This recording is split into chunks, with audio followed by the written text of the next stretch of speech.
Hi friends, എല്ലാവർക്കും നമസ്കാരം. പുതിയൊരു വീഡിയോയിലേക്ക് ഏവർക്കും സ്വാഗതം. ഇന്ന് നമ്മൾ ഉണ്ടാക്കാൻ പോകുന്നത് പായസമാണ്. പായസം എന്ന് കേൾക്കുമ്പോൾ തന്നെ പാൽ പായസം, റവ പായസം, സേമിയ പായസം, അതുപോലെ ഒരുപാട് പായസങ്ങളുണ്ട്. നമ്മുടെ വീട്ടിൽ വരുന്ന ഓണം, ബക്രീദ്, ഈസ്റ്റർ, പെരുന്നാൾ, അതുമല്ലെങ്കിൽ ബർത്ത്ഡേകൾ, അങ്ങനെ പാർട്ടികൾ, അങ്ങനെയുള്ള എല്ലാ വിശേഷ ദിവസങ്ങളിലും നമ്മൾക്ക് ഒഴിച്ചുകൂടാൻ പറ്റാത്ത ഒരു സംഭവമാണ് ഈ പായസം. പായസം ഇഷ്ടപ്പെടാത്തവരെ ആരും തന്നെ ഇല്ല. നിങ്ങൾക്ക് എല്ലാവർക്കും ഇഷ്ടപ്പെടുന്ന ഒരു പായസമാണ് നമ്മൾ ഇന്ന് ഇവിടെ ഉണ്ടാക്കാൻ പോണത്. നിങ്ങൾക്ക് വീഡിയോ ഇഷ്ടപ്പെടുകയാണെങ്കിൽ നിങ്ങളുടെ കൂട്ടുകാർക്ക് ഷെയർ ചെയ്ത് കൊടുക്കുക. അതുപോലെ തന്നെ നിങ്ങൾ ആദ്യമായിട്ടാണ് വീഡിയോ കാണുന്നതെങ്കിൽ ഈ ചാനൽ സബ്സ്ക്രൈബ് ചെയ്യുക. തൊട്ട് വരുന്ന ബെല്ലൈക്കൺ ക്ലിക്ക് ചെയ്ത് വയ്ക്കുക. എന്നാൽ നമ്മുടെ ചാനലിൽ നിന്നും അപ്ലോഡ് ചെയ്യുന്ന വ്യത്യസ്തമായ കുക്കിംഗ് വീഡിയോകളൊക്കെ നിങ്ങൾക്ക് മിസ്സാകാതെ കാണാം. അപ്പോൾ നമുക്ക് എങ്ങനെ പായസം ഉണ്ടാക്കാമെന്ന് നോക്കാം. നമ്മളിന്ന് ഉണ്ടാക്കാൻ പോണത് പാലട പ്രഥമനാണ്. പാലട വേവിക്കാൻ വേണ്ടിയിട്ട് ആദ്യം തന്നെ ഒരു പാത്രത്തിൽ വെള്ളം വെച്ച് ചൂടാക്കുക. ശേഷം ഏകദേശം 1 കപ്പോളം വരും പാലട.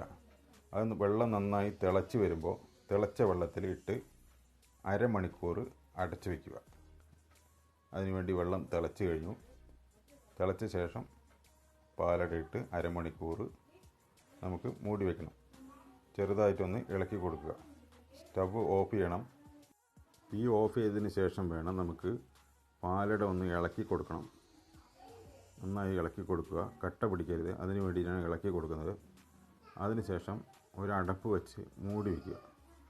ഒരു അരമണിക്കൂറെങ്കിലും ഇതുപോലെ ചെയ്യണം. അതിന് ശേഷമേ നമുക്ക് എടുക്കാൻ പാടുള്ളൂ. അപ്പോൾ പാലടക്ക് നന്നായി വെന്തിട്ടുണ്ടാവും. ആ സമയം കൊണ്ട് നമുക്ക് പാല് തിളപ്പിക്കാം. ഞാനിപ്പോൾ ഇവിടെ 1 പാക്കറ്റ് പാലെടുത്തിട്ടുണ്ട്. നിങ്ങൾക്ക് എത്ര വേണോ അത്രയും എടുക്കാം. ഞാനിവിടെ 1 പാക്കറ്റ് എടുക്കുന്നത്. അത്രയും തന്നെ വെള്ളം ചേർക്കുന്നുണ്ട്. പാലിൻ്റെ അളവിൻ്റെ എത്രയാണോ പാലെടുക്കുന്നത് അത്രയും വെള്ളം കൂടി ചേർക്കുക. അപ്പോൾ ഈ വെള്ളം പാലും കൂടി ചേർത്തിട്ട് തിളച്ച് കഴിയുമ്പോൾ അത് കുറച്ച് വറ്റിപ്പോവും. അതിന് വേണ്ടിയിട്ടാണ് ഇത്ര വെള്ളം ചേർക്കുന്നത്. അതിനുശേഷം നമുക്കൊന്ന് തിളപ്പിച്ചെടുക്കാം.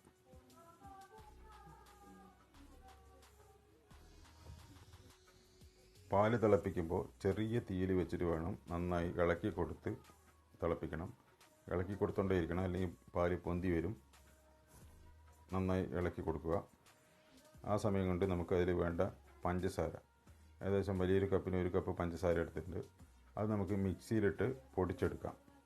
കൂടെ തന്നെ ഒരു 4 ഏലക്കയും കൂടെ ഇട്ട് കൊടുക്കുക. അപ്പോൾ അതും ഇതിൻ്റെ കൂടെ പൊടിഞ്ഞു കിട്ടും. അപ്പോൾ നമ്മൾ പായസം തയ്യാറാക്കുമ്പോൾ അതിനാവശ്യമായതാണ്. പാലട റെഡിയായി കഴിഞ്ഞു. നമ്മൾ അരമണിക്കൂർ ചൂടുവെള്ളത്തിൽ കുതിർത്തി വെച്ച പാലടയാണിത്. അതിനുശേഷം 3 പ്രാവശ്യം പച്ചവെള്ളം ഉപയോഗിച്ച് കഴുകിയതാണിത്. 3 പ്രാവശ്യം പച്ചവെള്ളത്തിൽ കഴുകിയ പാലട പാല് തിളച്ച് വരുമ്പോൾ അതിലേക്ക് ഇട്ട് കൊടുക്കുക. പാല് നന്നായി തിളച്ചതിന് ശേഷം ഇട്ട് കൊടുക്കുക.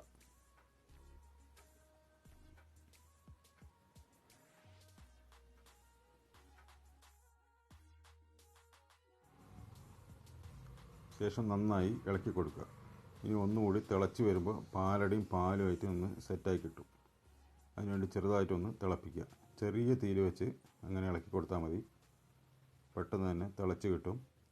തിളച്ച് വന്ന് കഴിയുമ്പോൾ നമ്മൾ പൊടിച്ച് വെച്ചിരിക്കുന്ന പഞ്ചസാര ഇട്ട് നമുക്ക് ഒന്നുകൂടി ഇളക്കി കൊടുക്കാം. പഞ്ചസാര പൊടിച്ചത്, ഏലക്കയും കൂടിയുള്ളത് നമുക്ക് ഇട്ട് കൊടുക്കാം. പാലടയിലേക്ക് ഇട്ട് കൊടുക്കുമ്പോൾ പെട്ടെന്ന് തന്നെ കുറുകി കിട്ടുന്നതാണ്.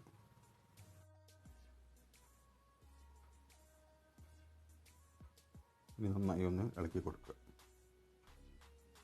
വളരെ പെട്ടെന്ന് നമുക്ക് ഉണ്ടാക്കിയെടുക്കാൻ പറ്റുന്ന ഒരു പാലടയാണത്, പാലട പ്രഥമൻ. നമുക്കത് ഗാർണിഷ് ചെയ്യാൻ വേണ്ടിയിട്ട് അണ്ടിപ്പരിപ്പും മുന്തിരിയും വറുത്ത് കോരിയെടുക്കാം. അതിനുവേണ്ടി ഒരു പാൻ ചൂടാക്കി അതിലേക്ക് 2 ടേബിൾ സ്പൂൺ നെയ്യ് ഒഴിച്ചു കൊടുക്കുക. നെയ്യൊന്ന് ചൂടായി വരുമ്പോൾ കുറച്ച് അണ്ടിപ്പരിപ്പിട്ട് മൂപ്പിച്ചെടുക്കാം.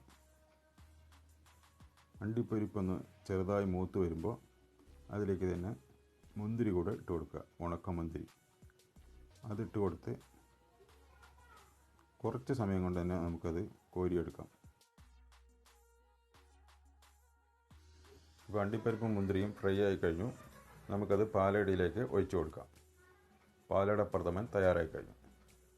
ഒരു അരമണിക്കൂർ വെച്ച് കഴിഞ്ഞാൽ നമുക്കത് ആറി കിട്ടും. അതിന് ശേഷം ഉപയോഗിക്കാം.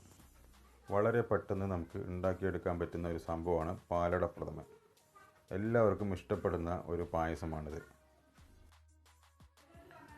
ഇനി നമുക്കിതിൽ പായസത്തിൽ മധുരം കൂടിയെന്നുണ്ടെങ്കിൽ അതിൻ്റെ ഒരു മധുരത്തിൻ്റെ കാഠിന്യം കുറയ്ക്കാൻ വേണ്ടി കുറച്ച് ഉപ്പിട്ട് കൊടുക്കുക. ഒരു പൊടിക്ക് ഉപ്പിട്ട് കൊടുത്താൽ മതി. അപ്പോൾ നമുക്ക് നമ്മുടെ പായസത്തിൽ മധുരം കൂടിയിട്ടുണ്ടെങ്കിൽ അത് കുറയ്ക്കാൻ പറ്റും. നമുക്കിത് ആറിയതിന് ശേഷം ഉപയോഗിക്കാം. അതിനുവേണ്ടി ഇത് അടച്ചു വയ്ക്കുക. ഇപ്പോൾ ആറിക്കഴിഞ്ഞു. വളരെ ഹെൽത്തി ആയിട്ടുള്ള ഒരു പായസമാണിത്.